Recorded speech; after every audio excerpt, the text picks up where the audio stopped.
محمد بن عبداللہ نے مدینہ میں اپنے آپ کو پھیلانا شروع کیا تھا اور شروع میں یہودیوں کے پکش میں تھا کیونکہ یہودیوں کے پیٹرن پر اس نے اپنا نیا مذہب بنانا سٹارٹ کیا تھا. لیکن جب اسے سمجھ میں آیا کہ یہودی اس کے ساتھ نہیں ملنے والے ہیں تو پھر اب یہودیوں کو کھدیڑنا امپورٹنٹ ہو گیا تھا. تو پہلا جو قبیلہ نکالا گیا تھا بنو نذیر، ان کو یہاں سے مدینہ سے جانے دیا تھا. دوسرا جو قبیلہ تھا بنو قینقاع، جانے انہیں بھی دیا تھا لیکن ان کی پراپرٹی اور ان کا سامان روک کے رکھ لیا گیا تھا. تیسرا جو قبیلہ تھا بنو قریظہ، وہاں پر مردوں کو مار دیا گیا تھا اور ان کی بہو بیٹیوں کو یا تو ان کے ساتھ دشکرم کیا گیا تھا یا انہیں منڈیوں میں لے جا کے بیچ دیا گیا تھا. السلام علیکم ورحمۃ اللہ وبرکاتہ. اللہ کے نام سے شروع جو بڑا مہربان اور نہایت رحم کرنے والا ہے. نیرج اٹری نے بڑی ہی چالاکی سے لیکن بیوقوف بن کر بنا کوئی ثبوت ایویڈنس کے اس نے جو بھی اس کے من میں چاہا اس نے یہودی اور مسلمانوں کے لیے بک اور ایک فیک سٹوری اپنے ہندو بیوقوف فالوور کو سنا دی. لیکن اس نے ایک ذرا بھی ثبوت نہیں دکھایا کہ یہ بات اس نے کس کتاب سے پڑھی ہے، جس کتاب کا نام الرحیق المختوم ہے، جس میں یہ ساری باتوں کا ڈیٹیل میں لکھی ہوئی ہے. لیکن وہ کتاب کا نام تک اس نے نہیں لکھا کیونکہ جو بات اس نے بتائی وہ کسی بھی اسلامک کتاب میں موجود نہیں ہے. تو یہودیوں کو مارنا، کاٹنا یا ان کو بے گناہ، ان کو گناہ گار ٹھہرا دینا، ان کے ماؤں بہنوں کے ساتھ بلاತ್کار کرنا، یہ بات سن کر صرف ہنسی آ سکتی ہے کیونکہ اس میں کوئی بھی سچائی نہیں ہے. اب میں آپ کو بتاتا ہوں کہ کمپلیٹ بات کیا ہے. جب مکہ میں کافر اور مشرکوں نے مل کر مسلمانوں کا جینا حرام کر دیا، ان کو ان کے دین پر لوٹنے پر مجبور کر دیا، ان کو بہت پریشان کیا، ان کے گھروں سے ان کو نکال دیا، اللہ سبحانہ و تعالیٰ نے ہجرت کرنے کا حکم دیا. مسلمان مکے سے ہجرت کر کر مدینہ میں جمع ہونا شروع ہوئے اور مدینہ میں جو لوگ پہلے سے رہ رہے تھے وہ لوگ بھی اسلام اپنانا شروع کیا اور مسلمانوں کی میجورٹی مدینہ میں بن گئی. اس کے بعد ان کے آس پڑوس میں کئی سارے یہودی قبیلے تھے، بنی قینقاع، بنی قریظہ، قریش اور کئی سارے لوگ. نبی کریم صلی اللہ علیہ وسلم نے ان یہودیوں سے ایگریمنٹ کا معاہدہ کیا، قریب 15 بڑے بڑے وعدے لیے، جس میں سے سب سے بڑا جو بات تھا وہ تھا کہ اس مدینہ ریاست کی امن اور شانتی کو کوئی بھی خراب نہیں کرے گا، کوئی بھی یہاں پر خون ریزی نہیں کرے گا. باہر کا آنے والے دشمنوں سے مسلمان اور یہودی مل کر اس کا مقابلہ کریں گے اور دونوں کا خرچہ کو برابر ہم لوگ جھیلیں گے اور کوئی بھی کسی دشمن کا سپورٹ کر کے انٹرنل مدینہ کو کبھی بھی کوئی خراب نہیں کرے گا. لیکن اس معاہدے کے کچھ وقت بعد جب جنگ بدر ہوئی اور مسلمانوں کو ایک بڑی جیت حاصل ہوئی، اللہ کی مدد سے ہزاروں کے مقابلے میں سینکڑوں مسلمانوں نے ان کو مات دے دی. اس جنگ بدر کے بعد جو یہودی تھے جن سے ایگریمنٹ ہوا تھا انہوں نے مسلمانوں کو چھیڑنا شروع کیا اور مدینہ میں ہی مسلمانوں کے ساتھ کئی سارے بدسلوکی کی، جس کا ذکر رحیق المختوم میں آتا ہے کہ ایک مسلم خواتین یہودیوں کے ایریا میں جاتی ہے کیونکہ یہودی اس دور کے بزنس مین، تجارت، لوہے کے کاروبار، سونے کے کاروباری تھے. وہ مسلم خواتین، وہ عورت اس یہودی علاقے میں جا کر سونے کے کام سے وہاں پر جاتی ہے اور سونا خریدنے کے لیے اس کے دکان پر جاتی ہے. جب وہ سونار اس کے چہرے کو دیکھنے کی کوشش کرتا وہ اسے منع کر دیتی ہے کیونکہ حجاب کی آیت اس وقت نازل ہو چکی تھی. اور جب وہ نہیں مانی تو اس یہودی دکاندار نے اس عورت کا کپڑا کو ایک کیل میں پھنسا دیا جس کا علم اس مومن عورت کو نہیں ہوا. اور جیسے ہی وہ عورت کھڑی ہوئی، چونکہ اس کا کپڑا کیل میں پھنسا ہوا تھا تو اس کا کپڑا پوری طریقے سے اتر گیا اور اس کی حرمت کو پامال کر دیا گیا. وہ چیخ و پکار کرنے لگی، وہاں کے آس پاس کے تمام یہودی لوگ ہنسنے لگے. وہیں پر ایک مسلمان ملا جس نے یہ تمام ماجرا دیکھ کر اس یہودی دکاندار کو کاٹ کے الگ کر دیا، اس کے سر کو اس کے تن سے جدا کر دیا اور وہاں کے یہودیوں نے بھی اس مسلمان کو مار ڈالا. جب یہ بات مسلمانوں تک پہنچی تو کافی واویلا ہوا، چیخ و پکار مچ گیا اور اس کی دیت کے لیے بات اٹھنے لگی. نبی کریم صلی اللہ علیہ وسلم نے کئی بار یہودیوں کو سمجھایا کہ آپ لوگ ہم سے لڑائی مت کیجیے، شانتی سے رہیے، شانتی سے رہنے دیجیے، لیکن وہ یہودی نہیں مانے. آخر کار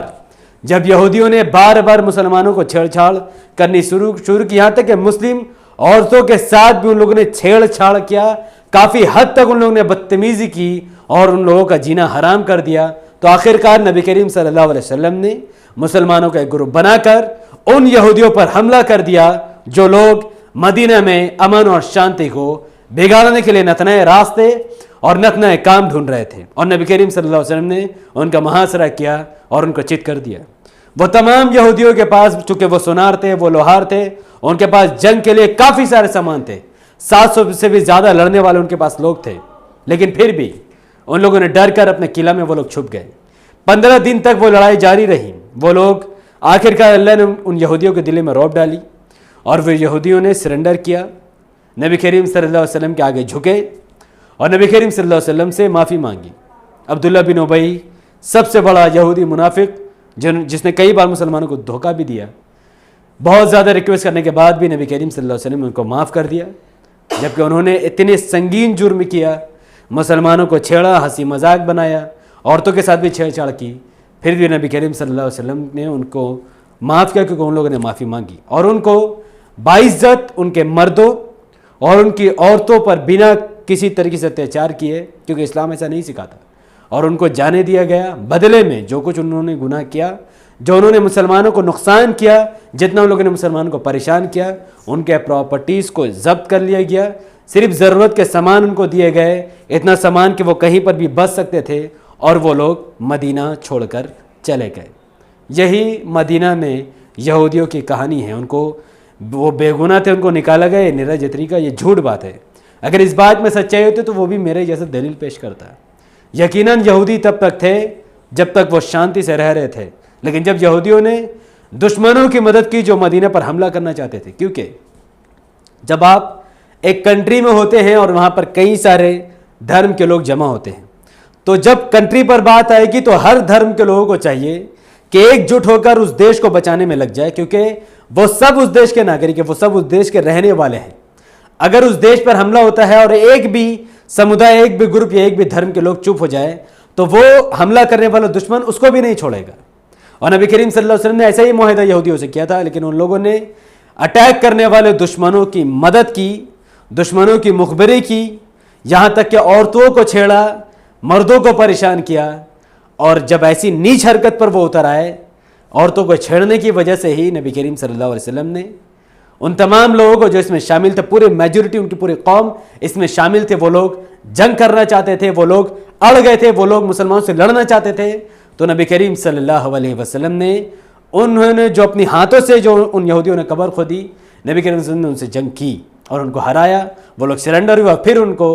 عزت کے ساتھ ان کو چھوڑ دیا گیا۔ جتنا نقصان مسلمانوں کو ہوا اس کے بدلے ان کا سامان کو ضبط کر لیا گیا۔ تمام باتیں الرحیق المختوم میں ڈیٹیل میں لکھی ہوئی ہے، پیج نمبر 308، 306، 305، 255 سے لے کر آپ پڑھ سکتے ہیں۔ تمام جانکاری پورا ثبوت کے ساتھ میں نے آپ تک پہنچا دی۔ نیرج جٹری یہ ایک نمبر کا جھوٹا ویکتی ہے